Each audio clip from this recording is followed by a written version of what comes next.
சைவ வைணவ சமயங்கள் மற்றும் பெண்கள் குறித்து ஆபாசமாக பேசியதாக பொன்முடிக்கு எதிராக தொடரப்பட்ட வழக்கை சென்னை உயர்நீதிமன்றம் முடித்து வைத்து உத்தரவிட்டது. பொறுப்பான பதவியில் இருந்த பொன்முடி இதுபோன்ற பேச்சுக்களை தவிர்த்திருக்கலாம் என உச்சநீதிமன்றம் கூட்டு வைத்துள்ளது. திமுக அமைச்சர்கள் நடத்தும் மதுபான ஆலைகள் மூலம் தமிழக அரசின் டாஸ்மார்க்கிற்கு மதுபானம் விநியோகம் செய்யும் நிலையில் அக்கட்சி தொண்டர்கள் கொல்லைப்புறமாக கள்ளச்சாராயம் விற்று எண்ணற்ற உயிர்களுக்கு ஆபத்தை விளைவிக்கின்றனர் என தமிழக பாரதிய ஜனதாவின் முன்னாள் தலைவர் அண்ணாமலை குற்றம் சாட்டியுள்ளார். அதிமுக சார்பில் சென்னை கோடம்பாக்கத்தில் நடந்த அண்ணாதுரை பிறந்தநாள் விழாவில் பேசிய அதிமுக பொதுச் செயலாளர் எடப்பாடி பழனிசாமி, ஆட்சி அதிகாரத்தை விட தன்மானமே முக்கியம், யாருக்கும் அஞ்சமாட்டோம் என தெரிவித்துள்ளார்.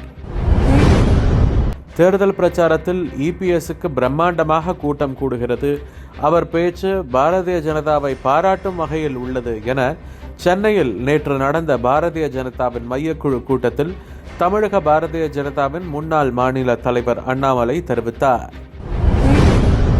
எடப்பாடி பழனிசாமி தான் முதலமைச்சர் வேட்பாளர் என்று அமித்ஷா கூறவில்லை என கூறியுள்ள அமமுக பொதுச் செயலாளர் டிடிவி தினகரன், அதிமுக தலைமையில் ஆட்சி மாற்றம் என்றுதான் அமித்ஷா கூறினார். ஆனால் எடப்பாடி பழனிசாமி தான் முதலமைச்சர் வேட்பாளர் என்று அமித்ஷா கூறவில்லை. இதை எடப்பாடி பழனிசாமி புரிந்து கொள்ள வேண்டும் என கூறி புயலை கிளப்பியுள்ளார். டெல்லியில் துணை ஜனாதிபதி மாளிகையில் சிபி ராதாகிருஷ்ணனை அதிமுக பொதுச் செயலாளர் எடப்பாடி பழனிசாமி நேற்று சந்தித்து பேசினார். அப்போது புதிதாக துணை ஜனாதிபதியாக பதவியேற்றிருப்பதற்கு ராதாகிருஷ்ணனுக்கு பூங்கொத்து கொடுத்து வாழ்த்து தெரிவித்தார். இந்நிலையில் செங்கோட்டையன் விவகாரம் உள்ளிட்ட உட்கட்சியின் பிரச்சனைகள் குறித்து மத்திய உள்துறை அமைச்சர் அமித்ஷாவுடன் ரகசிய சந்திப்பு நடத்தப்பட்டதாக டெல்லியிலிருந்து தகவல் கசிந்துள்ளது. இசையமைப்பாளர் இளையராஜாவின் பாடல்களை பயன்படுத்த தடை விதித்த நீதிமன்ற உத்தரவை மீறியதாக அஜித் நடித்த குட் பேட் அக்லி பட தயாரிப்பு நிறுவனமான மைத்ரி மூவி மேக்கர்ஸ் நிறுவனத்திற்கு நீதிமன்ற அவமதிப்பு நோட்டீஸ் இளையராஜா தரப்பிலிருந்து அனுப்பப்பட்டுள்ளது. ஆன்லைனில் ரயில் டிக்கெட் முன்பதிவு செய்வோருக்கு ஆதார் சரிபார்ப்பு பணிகள் கட்டாயப்படுத்தப்பட்டுள்ளது. இந்த புதிய நடைமுறை அக்டோபர் 1 முதல் நடைமுறைக்கு வருகிறது.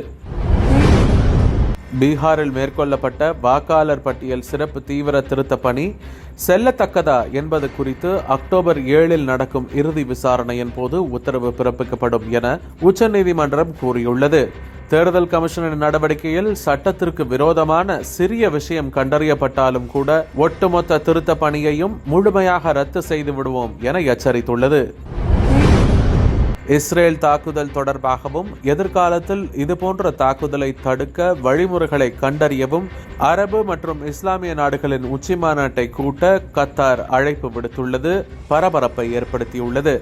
இந்த சூழ்நிலையில் அனைத்து முஸ்லிம் நாடுகளும் ஒன்றாக இணைந்து இஸ்ரேலை எதிர்க்குமா என்ற கேள்வி எழுந்துள்ளது.